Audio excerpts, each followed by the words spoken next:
जय हिंद दोस्तों, स्वागत करता हूं आपका मेरे यूट्यूब चैनल सरकारी रिजल्ट अपडेट पर। आशा करता हूं आप सभी ठीक होंगे, स्वस्थ होंगे। तो आज हम बात करने वाले हैं एसएससी सीपीओ से रिलेटेड सारे टॉपिक्स पर। आपके जो भी डाउट है मेरी इसी एक ही वीडियो से कंप्लीट हो जाएंगे। मैं यहाँ पे बात करूंगा पिछली कट ऑफ क्या रही थी, पिछली कट ऑफ के आधारित पर इस बार कट ऑफ क्या रहेगी, रिजल्ट कब तक आना है। इन सारी चीजों को देखने के लिए मेरे साथ बने रहें। स्टार्ट करते हैं आज का वीडियो। चलिए यहाँ से हम स्टार्ट करते हैं। हम ये SSC CPU expected cut off और रिजल्ट डेट के लिए हम यहाँ पे बात करेंगे। तो सबसे पहले हम बात कर लेते हैं एसएससी सीपीयू 2022। इन वैकेंसियों की अगर हम बात करें तो यहाँ पे जो टोटल वैकेंसी आती वो 4300 वैकेंसी थी, जो कि एक अच्छी खासी मात्रा में एसएससी की वैकेंसियां थी 2022 के अंदर। यहाँ पे हमारे जो टोटल फॉर्म भरे गए थे वो 7,51,330 फॉर्म भरे गए थे। फॉर्म की भी संख्या ज्यादा नहीं थी देखा जाए तो। यदि यहाँ पे हम एग्जाम अपियर करने की बात करें, मतलब स्टूडेंट कितने एग्जाम में बैठे थे, वो अप्रोक्स 3,50,951, ये लगभग इसका 45% बच्चे एग्जाम देने के लिए बैठे थे। और सीपीओ का लगभग यही रेशियो रहता है, 40 से 50% के बीच में ही एग्जाम देने के लिए बच्चे आते हैं। तो इससे ज्यादा इसका रेशियो रहता नहीं है। और इसका जो एग्जाम का लेवल था वो मॉडरेट था। आप इस एग्जाम को इजी नहीं कह सकते, क्योंकि आपको पता है कि दिल्ली में दरोगा की नौकरी है, तो कैसे इजी हो सकता है पेपर, कोई मतलब ही नहीं बनता पेपर इजी होने का। तो यहाँ अगर हम कट ऑफ की इसकी बात करें तो इसमें जो जनरल की कट ऑफ गई थी मेल कैंडिडेट की, वो 115 गई थी। मतलब 115 कट ऑफ लगी थी मेल के लिए। और फीमेल के लिए हमेशा ज्यादा जाती है। इसमें जितने भी एसएससी सीपीओ के जितने भी एग्जाम होते हैं, फीमेल की कट ऑफ हर किसी में ज्यादा जाती है। यहाँ पे जो महिलाएं हैं वो मेल से आगे रहती हैं। 10 से 11-12 नंबर आपको हर उसमें कैटेगरी में एक्स्ट्रा देखने को मिल जाएंगे।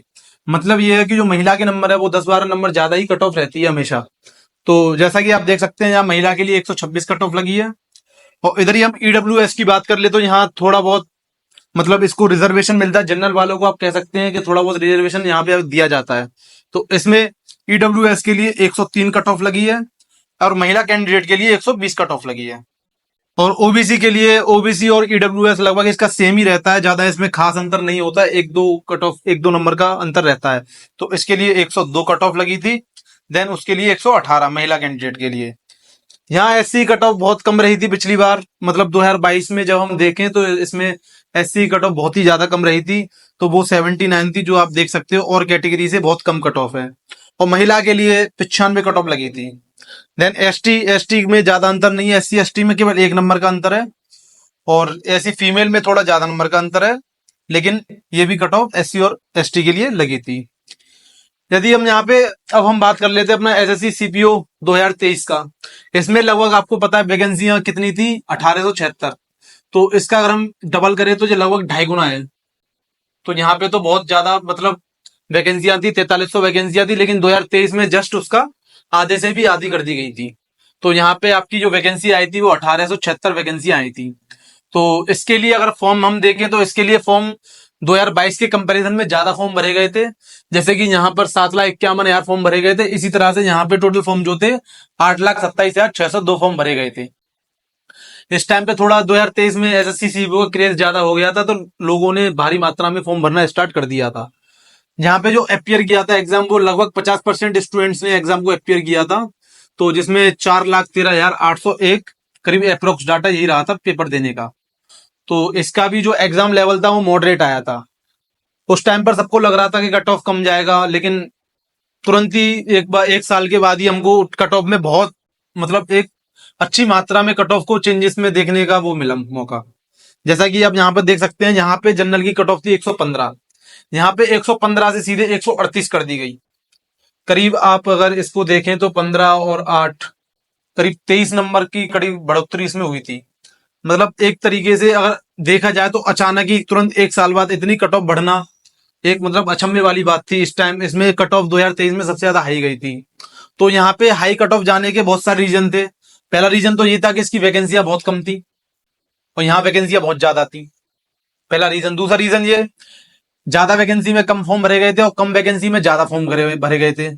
ऐसे ही सेम अगर हम एग्जाम अपियर करने की बात करें स्टूडेंट्स की, तो यहाँ पे ज्यादा लोगों ने एग्जाम अपियर किया था और यहाँ पे कम वैकेंसी होने के बाद भी एग्जाम कम लोगों ने अपियर किया था। तो यहाँ पे एग्जाम का जो लेवल था वो भी मॉडरेट था, दोनों जगह एग्जाम का लेवल सेम था। लेकिन कट ऑफ में हमें जो टीयर 1 की कट ऑफ थी 2023 की, वो बहुत ज्यादा देखने के लिए मिली। जैसे कि यहाँ जनरल की अगर हम बात करें तो 138 कट ऑफ, तो यहीं अगर महिला कैंडिडेट की बात करें तो 143 पर कट ऑफ लगी थी फिजिकल के लिए, और ईडब्ल्यूएस के लिए 133 और इसके लिए 138 महिला कैंडिडेट के लिए। ओबीसी के लिए जहां हम बात करें तो 131 कट ऑफ लगी थी और इसके लिए 137 कट ऑफ। एससी के लिए 110 और यहाँ पर महिला कैंडिडेट की एससी के लिए 115। इधर एसटी के लिए 109 और यहाँ पर भी 109। यहाँ पे लगभग सेम ही रही थी महिला कैंडिडेट और पुरुष कैंडिडेट के लिए। तो यहाँ पे अगर हम बात करते हैं नॉर्मलाइजेशन की बात करते हैं तो ये कट ऑफ नॉर्मलाइजेशन के बाद लगी थी। तो 2022 और 23 में नॉर्मलाइजेशन भी हमको अच्छा खासा देखने के लिए मिला था। करीब 10 से 12 नंबर का हर शिफ्ट में नॉर्मलाइजेशन हमको देखने के लिए मिला था। और ये नॉर्मलाइजेशन जो है शिफ्ट के हिसाब से मिलता है, जिस तरीके से जब उस टाइम की शिफ्ट रही थी, किसी शिफ्ट में पेपर हार्ड था, किसी शिफ्ट में थोड़ा कम हार्ड था, तो उस तरीके से ये नॉर्मलाइजेशन हमको देखा जा सकता है। तो ये हमारा जो नॉर्मलाइजेशन है वो किसके बेस पे मिलता है? शिफ्ट के बेस पर। ठीक है, अब हम बात कर लेते हैं 2024 का क्या सेव स्कोर रहने वाला है। तो हम यहाँ पर देखें तो ये यहाँ पे हमारे पास इस बार 2024 में एचएससी सीपीओ की टोटल वैकेंसियां 4187 हैं, जो कि जिसके लिए हमारे टोटल फॉर्म जो अप्लाई हुए थे वो 7,34,159 फॉर्म अप्लाई हुए थे। यदि हम पुराने एग्जाम से कंपैरिजन करें 22 और 23 के एग्जाम से, तो इसमें भी 2024 के मुकाबले ज्यादा फॉर्म अप्लाई हुए थे और इसमें भी 2024 के मुकाबले ज्यादा अप्लाई फॉर्म हुए थे। अगर हम वैकेंसी की बात करें तो लगभग 22 और 24 की वैकेंसियां सेम है, कुछ वैकेंसियों का फर्क है, बाकी लगभग 4,000 प्लस ही वैकेंसियां दोनों में देखने के लिए मिल सकती हैं। और 2023 में तो बहुत ही कम वैकेंसी आती। तो हम अगर हम यहाँ पे कंपैरिजन की बात करें तो हम 23 से तो कंपैरिजन कर ही नहीं सकते इसकी कट ऑफ का, क्योंकि जैसा कि आपको पता है 23 की वैकेंसी ही कम थी। तो इसमें हम इससे कंपैरिजन करना, इसका कोई अर्थ नहीं बनेगा नहीं इससे कंपैरिजन करने का। तो हम अपना कंपैरिजन करते हैं 2022 से। अब 22 में देखे तो यहाँ पे एग्जाम अपियर किया था 3,50,000 बच्चों ने, और यहाँ 2024 में अपियर हुआ है 3,30,000 बच्चों का। तो इसका करीब लगभग 45% बच्चों ने एग्जाम अपियर किया है। जैसा कि मैंने आपको बताया 40 से 50% के बीच में ही इस एग्जाम को लोग अपियर करते हैं। एग्जाम का लेवल मॉडरेट था तीनों शिफ्ट में, मतलब तीनों बार 22, 23, 24 में एग्जाम जो है मॉडरेट आया है। एग्जाम किसी के लिए इजी नहीं आया, किसी भी शिफ्ट में इजी नहीं आया है। तो यहाँ तो हमारा एक कंपैरिजन यहाँ पे आपका साफ हो जाता है। कट ऑफ जो है 22 के हिसाब से ही लगने वाली है यहाँ पे 24 में भी, क्योंकि आपको पता है लगभग सब सेम ही डाटा है। और अगर 23 के से हम कंपैरिजन करते हो, 23 से कंपैरिजन करने का कोई मतलब नहीं बनता है हमारा। तो अब हम यहाँ बात कर लेते हैं अपने सेव स्कोर की। तो हमारा सेव स्कोर क्या रहने वाला है? तो सबसे पहले मैं आपको नॉर्मलाइजेशन में क्लियर कर दूं तो नॉर्मलाइजेशन में आप सबको 5 से 7 मार्क्स हर शिफ्ट में देखने के लिए मिलेंगे। 5 से 7 मार्क्स की बढ़ोतरी हर शिफ्ट में देखने के लिए आपको नॉर्मलाइजेशन में मिल सकती है। मैं जो आपको सेव स्कोर बताऊंगा वो नॉर्मलाइजेशन के बाद बताऊंगा। और आपका नॉर्मलाइजेशन मिलने के बाद इतना स्कोर बन रहा है तो आप बिल्कुल सेफ जोन में हैं, कोई दिक्कत नहीं आएगी। आप अपना सब कम से कम 5 नंबर का नॉर्मलाइजेशन मान के चलिए। आप चाहे किसी भी शिफ्ट से 5 नंबर का नॉर्मलाइजेशन कम से कम मान के चलिए।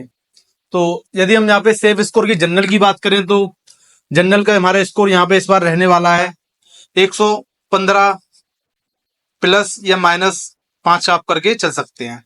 ठीक है, यदि हम महिला कैंडिडेट की बात करें तो इसमें हमारा 120 प्लस माइनस करके 5, आप जो प्लस माइनस है आप वो 5 का करके हर कट ऑफ में चलना। ठीक है, देन हम ईडब्ल्यूएस की बात करते हैं तो ईडब्ल्यूएस के लिए 112 और यहाँ पे महिला कैंडिडेट के लिए 115।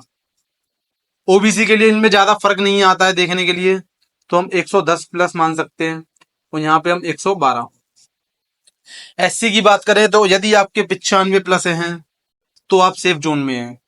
आप इसमें सब सब कैटेगरी में कम ज्यादा करके आप अपने हिसाब से चलना। यहाँ पे 100। और एसटी की बात करें तो यहाँ पे 90 प्लस आपके मार्क्स बन रहे तो आप सेफ जोन में हैं और ये 95। तो यदि हम पिछली कट ऑफ से बात करें तो यही कट ऑफ लगभग रहेगा, क्योंकि आपको पता है पहले बच्चे इतना नहीं पढ़ते थे, लेकिन आपको पता है हर बच्चा हर इंस्टीट्यूशन से पढ़ रहा है, ऑफलाइन कोचिंग भी ले रहा है, ऑनलाइन कोचिंग भी ले रहा है। तो जो लेवल है पढ़ाई का कहीं ना कहीं बढ़ा है। और जैसा कि आप सीजीएल की कट ऑफ देख रहे हो और पहले जो एग्जाम की कट ऑफ आई है उनकी कट ऑफ भी सब सारी कट ऑफ में बढ़ोतरी हुई है, तो बढ़ोतरी तो इस कट ऑफ में भी होने वाली है। तो इस हिसाब से यदि आपका ये स्कोर बन रहा है तो आप बिल्कुल सेफ जोन में हैं। अब हम यहाँ एक टॉपिक पर और बात कर लेते हैं। अब देखिए सबसे बड़ी समस्या ये है, जो सेफ स्कोर में है उनके लिए कॉन्ग्रेचुलेशंस, लेकिन जिनका स्कोर नहीं बन रहा है वो क्या करें? मतलब ये जिनका स्कोर इतना नहीं आ रहा है वो सब क्या करें? तो उनके लिए मैं आपको बताना चाहूंगा, अभी 2025 की वैकेंसी आने वाली है एसएससी सीपीओ की। यदि आपका इंटरेस्ट एसएससी सीपीओ में है तो आप अभी से अपनी तैयारी में लग जाएं, जिससे कि जो गलतियां आपने यहाँ पे करी हैं अपने पेपर को एनालाइज करें। आपने क्या गलतियां अपने 2024 के एग्जाम में रही हैं, उन गलतियों पर अपना काम करें, उन गलतियों को सुधारें और 2025 के लिए अभी से अपनी कड़ी मेहनत करने का स्टार्ट कर दें। रिजल्ट कब तक देखने को मिलेगा?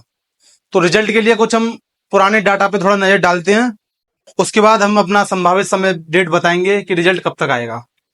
तो सबसे पहले हम देखते हैं एसएससी सीपीओ के लिए जो फॉर्म के लिए हमें टाइम मिला था वो लगभग 1 मंथ का मिला था। तो 1 मंथ के बाद करीब 3 मंथ बाद ही एग्जाम करा दिया गया था। तो एग्जाम होने के करीब 1.5 मंथ में रिजल्ट आ गया था। जो एसएससी सीपीओ 2022 का जो रिजल्ट था वो हमें 1.5 मंथ में देखने के लिए मिल गया था। अगर हम इसी तरीके से 2023 में आ जाते हैं तो इसके लिए हमें 1 से सवा महीना हमें उसके लिए फॉर्म भरने के लिए मिला था। इसका रिजल्ट भी हमें 1 से 1.5 महीने बाद ही देखने को मिल गया था। और हम यहाँ पे बात करते हैं अपने सीपीओ की, तो सीपीओ के लिए हमें 1 मंथ का समय फॉर्म भरने के लिए मिला था।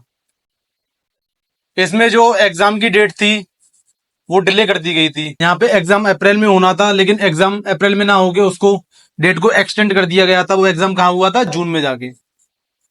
तो पहला रीजन तो ये कि यहाँ पे एग्जाम ही डिले कर दिया था, एग्जाम की डेट को डिले कर दिया गया था। फिर उसके बाद अगर देखा जाए, हम रिजल्ट देखें तो हम सबके में अगर हम देखें पुराना डाटा उठा के तो 1 से 1.5 मंथ में रिजल्ट आ रहा था, लेकिन यहाँ 2 मंथ हो गए लेकिन यहाँ फिर भी रिजल्ट नहीं आया है। अब उसके बहुत सारे रीजन है रिजल्ट ना आने के। सबसे पहली बात तो ये जो जीडी की वैकेंसियां अभी वो भी क्लियर नहीं हुई हैं, तो इसलिए रिजल्ट नहीं आ रहा है। क्योंकि जीडी का फिजिकल अभी नहीं कराया गया है, जीडी का रिजल्ट आ गया है लेकिन जीडी का फिजिकल नहीं हुआ है। तो यदि ये रिजल्ट दे देते हैं तो उसके तुरंत बाद ही इनको फिजिकल कराना पड़ेगा। तो फिजिकल जो इसका सीपीओ का फिजिकल है वो जीडी के बाद ही होगा, जीडी से पहले होने का कोई मतलब नहीं बनता है। तो रिजल्ट में पहला मतलब तो यही बनता है देरी होने का। और दूसरी बात ये, जैसा कि मैंने आपको बताया था, एसएससी फेज 12 का रिजल्ट आएगा सिलेक्शन पोस्ट का, उसके बाद ही एसएससी सीपीओ का रिजल्ट देखने के लिए मिल सकता है।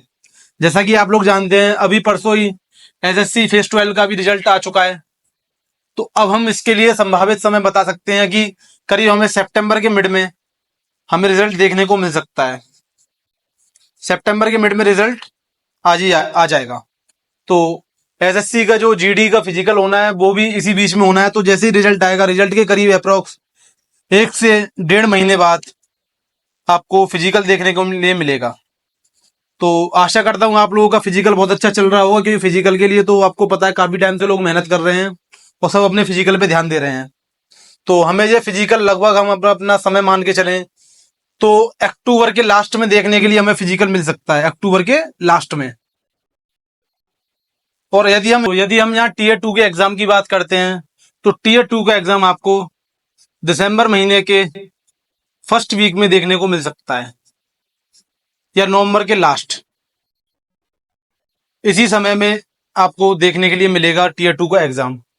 और इसका रिजल्ट तो आने में अभी काफी समय लगेगा। टीयर 2 का एग्जाम डेट बताई गई है। तो जिन लोगों का आपको लगता है कि टीयर 1 क्लियर है और जो फिजिकल भी निकाल लेंगे, वो अपने टीयर 2 की तैयारी भी करते रहें, क्योंकि आपको पता है टीयर 2 के लिए ज्यादा समय नहीं मिलेगा। आपको पता है ये भी 200 मार्क्स का होता है टीयर 2, जिसमें केवल इंग्लिश आती है। तो इंग्लिश भी ऐसा नहीं है कि बहुत इजी इंग्लिश पूछी जाती है, इंग्लिश भी अच्छे लेवल की इंग्लिश होती है। तो आप अपनी तैयारी करते रहें, उसके बाद आपका जो है नाम एसएससी सीपीओ के लिए सुनिश्चित हो जाएगा। यदि आप मेहनत करते रहेंगे तो आपका नाम कोई आने से नहीं रोक सकता है। तो मैं अपनी वीडियो को यहीं समाप्त करता हूं। आशा करता हूं आपका कोई डाउट नहीं बचा होगा। यदि आपका फिर भी कोई डाउट है तो मुझे कमेंट सेक्शन में जरूर बताएं, और ऐसी ही इंफॉर्मेटिव वीडियोस के लिए मेरे चैनल को सब्सक्राइब करें और मुझे फॉलो करना ना भूलें।